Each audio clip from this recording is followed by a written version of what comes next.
Binasag agad ng veteran entertainment columnist ang plano ng veteran TV host na kumandidato sa senatorial elections sa susunod na taon. Present si Willie sa naganap na prayer rally sa Davao City last Sunday, January 28, at dito nga niya ibinandera ang plano niyang pagtakbo sa pagkasenador sa 2025. Sa latest episode ng Christopher Minute, kinwestiyon ng veteran showbiz columnist ang sinasabi ni Willie na kusang loob ang ginagawa niyang pagtulong sa mga kababayan nating nangangailangan. Siya raw mismo ang makapagpapatunay na hindi ito totoo ito dahil siya raw mismo ay nakaranas ng panunumbat ng TV host. Ang tinutukoy ni Christy ay ang naging isyu sa kanila noon ni Willie kung saan ipinamukha umano nito ang ginawang pagtulong sa kanya. At dahil dito, isinauli na lang ng TV host ang mga ibinigay sa kanya ni Willie, kabilang na ang isang condo unit.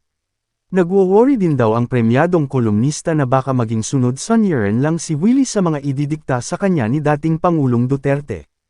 Public servant ka. Ikaw ang dapat na gumawa ng paraan para magserbisyo publiko ka. Nakakatakot lang ito, ang punto ni Christy.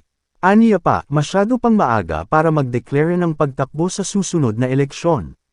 Kaya sa akin, kung tatakbo siyang senador, sa pipiliin ko, wala ang pangalan ni Willie Revillame, ang sabi ni Christy.